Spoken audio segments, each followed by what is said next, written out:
2010.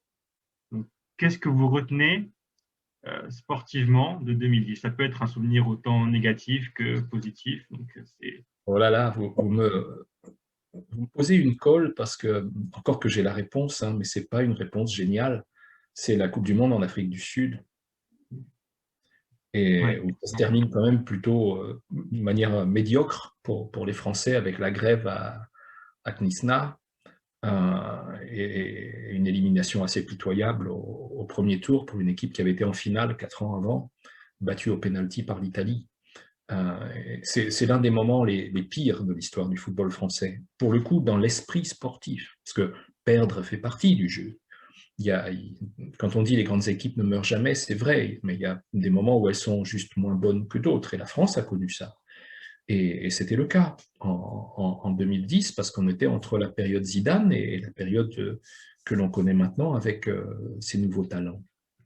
Et donc j'ai un souvenir triste, hein, de 2010, de la Coupe du Monde, où le jeu français était franchement pas à la hauteur, d'autant plus que la qualification pour la Coupe du Monde elle-même s'était faite par un acte probablement antisportif, une main permettant à Thierry Henry d'égaliser alors que l'Irlande allait éliminer la France à 1 ou 2 minutes près. Et c'est pas une belle année pour ça.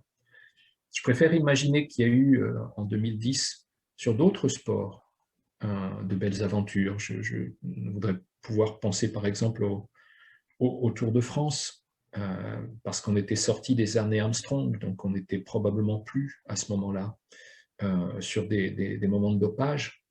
Euh, comme je vous le disais, je suis attaché au vélo et à l'esprit sportif le long des routes, et la joie des spectateurs au moment du Tour de France, ceux qui regardent passer les cyclistes comme ceux qui regardent à la télévision, c'est quelque chose qui m'émeut énormément et qui procède autant du spectacle du peloton qui passe que de celui qui gagne. Et c'est aussi ça qui compte pour moi, que le sport soit un moment de joie, un moment de rencontre.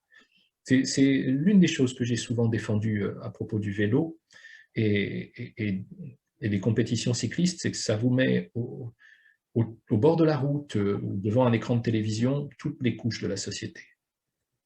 Un peu comme le rugby vous met sur un terrain à peu près toutes les physionomies, depuis les gars carrés et un peu enveloppés jusqu'au type fin qu'on va trouver sur les ailes ou en demi d'ouverture ou demi de mêlée.